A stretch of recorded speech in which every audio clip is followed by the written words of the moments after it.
queridos! Como vocês estão? Eu espero que bem. Eu sou a Jéssica Macedo, atriz e artista orientadora da Fundação de São Sebastião. Sejam bem-vindos a mais um vídeo. No nosso último vídeo, aprendemos que a tragédia leva à ideia de morte e, por se tratar de assuntos relevantes daquela época, era considerada de maior importância em relação à comédia. Também falamos sobre a regra das 3 unidades: ação, tempo e espaço, e dos 6 elementos: mito, caráter, pensamento, linguagem, melodia e encenação. Olha o cachorro latindo.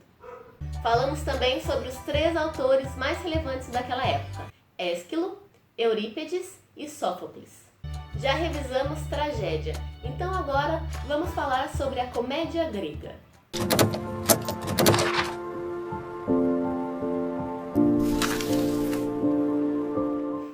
Comédia, do grego komos, oédia. Oédia significando canto e komos seria um desfile ou festa, ficando assim, canto de festa. Ela está ligada à ideia de vida, nascimento, e como eu já disse antes, era considerada um gênero de menor importância em relação à tragédia, pois tratava do povo, estava ligada ao homem comum. Vamos comparar com os dias atuais, dizendo que a tragédia era como a música clássica e a comédia a música do povão. Ela falava sobre o ridículo e as fragilidades do homem comum. Ela retratava a impotência da razão humana perante seu instinto. O homem sempre era atraído pelos seus instintos mais primitivos, como a fome ou o desejo. A comédia também se originou nas festas dionisíacas.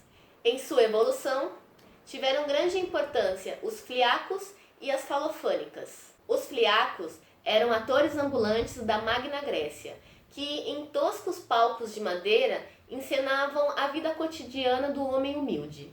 Foram os primeiros a escrever textos cômicos, dando assim origem à comédia falada. As falofânicas eram procissões dionisíacas. Após os rituais a Dionísio, que incluía cânticos e sacrifícios de bodes, a procissão saía cantando alegremente e provocando a multidão que assistia à celebração. Segundo Aristóteles, é dessas procissões que nasce a comédia. Esse ritual era relembrado no palco.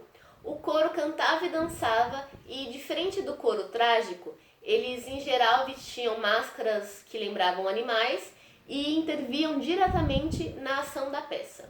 Após a ruidosa entrada do coro, uma personagem tomava a frente e apresentava o assunto que seria exposto no desenrolar daquela peça.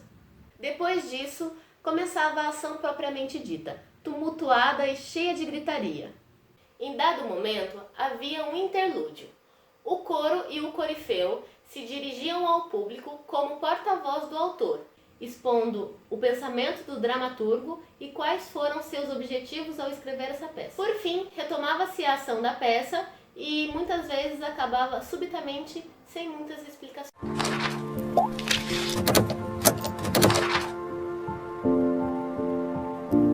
Tô brincando, vamos continuar. Apesar de toda a aparente confusão, a comédia seguia suas regras e convenções. O figurino indicava a classe social e o sexo da personagem. Por exemplo, os cidadãos livres usavam uma longa túnica, enquanto os escravos um traje que só tinha manga esquerda. Os pobres um manto curto e as mulheres uma túnica amarela. Vamos agora falar sobre os autores da comédia grega.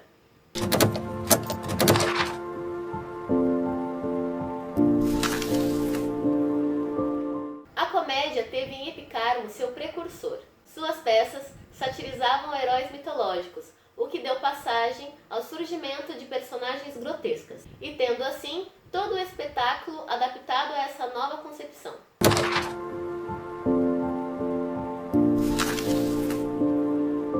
Aristófanes foi o principal representante da comédia grega. Escreveu em torno de 40 peças, e com ele o plano da comédia elevou-se. Embora sua linguagem fosse muitas vezes indecente, soube aliá-la à poesia, principalmente com uma crítica autêntica e construtiva. Seu teatro é um retrato vivo e autêntico do povo ateniense.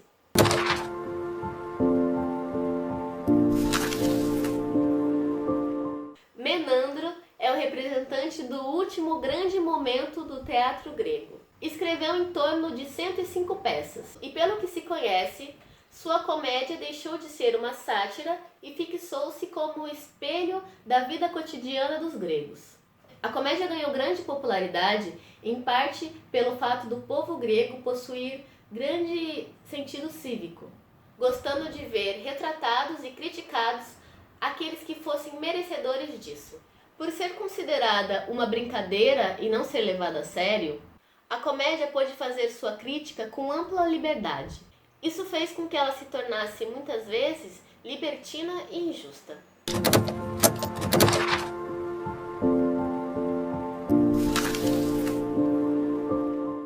Dando continuidade à nossa aula, vamos falar sobre o teatro romano. Quando o Império Romano dominou a Grécia, eles absorveram quase toda a cultura grega. Houve sincretismo em quase tudo. Vamos tomar os deuses como exemplo. Nosso querido Dionísio se transformou em Baco. Zeus ganhou o nome de Júpiter. Vênus era o nome dado para Afrodite. E Netuno era o nome dado a Poseidon. Mas a tragédia romana não passava de uma cópia e muitas vezes traduções grotescas das tragédias gregas. Nem mesmo Sêneca, que era um dos principais autores da tragédia romana, conseguiu fazer com que suas obras... Nem mesmo Sêneca, que era um dos principais autores das tragédias romanas, conseguiu fazer com que suas obras não desaparecessem totalmente em relação às tragédias gregas. A comédia romana, no entanto, que era voltada à crítica social, conseguiu aprender com o modelo grego sem copiar a sua temática, adaptando-se à sua realidade, e não deixou para trás o legado do teatro antes do contato com o teatro grego.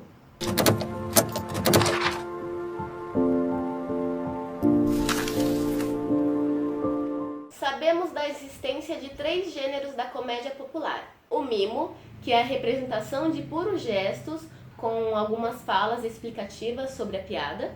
A ateliana, uma peça curta com história rápida, linear e de fácil compreensão, com grande liberdade à sátira política. E a satura lanx, uma espécie de revista com piadas, música, danças. Em todos esses gêneros, o improviso teve grande importância capital, mas, segundo os estudiosos, o mimo foi o mais importante. No mimo, desenvolveu-se a tradição do uso de máscaras. As mais importantes eram Papus, que era um velho namorador de mocinhas, Macus, que era o avarento, Bacchus, que era o bêbado, Bacchus, Baco, deus do vinho, e Baldus, que era o fanfarrão.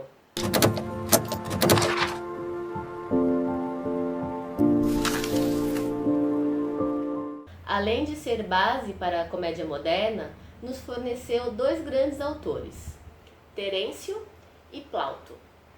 Plauto era um homem do teatro completo. Ele era dramaturgo, ator, diretor e empresário. Ele soube, com sua linguagem coloquial, grande técnica dramáticas de surpresas e intrigas e uma intuição psicológica, dar à comédia pela primeira vez uma forma estética definitiva. Mas, em geral, o teatro não era bem visto no Império Romano. Diferente do que acontecia na Grécia, no Império Romano o teatro não era uma forma de entretenimento, pois ele fazia questionar certas coisas que aconteciam no Império. Eles até construíram teatros e anfiteatros, mas nesses locais ocorriam espetáculos de pão e circo. Esses espetáculos eram uma forma de manipulação das massas. Os líderes incentivavam o povo a não prestar atenção na política e, durante os espetáculos de circo, enganavam sua fome distribuindo pão. Qualquer semelhança com a atualidade não é mera coincidência. Com o nascimento de Jesus Cristo e a ascensão da Igreja Católica, o teatro, que incomodava muito a Igreja Católica porque levantava questionamentos, chegou ao fim. Mas isso é tema para nossa próxima aula. Muito obrigada por assistir. Não se esquece de deixar o like, se inscrever no canal e compartilhar esse vídeo com seus colegas. Muito obrigada e até a próxima!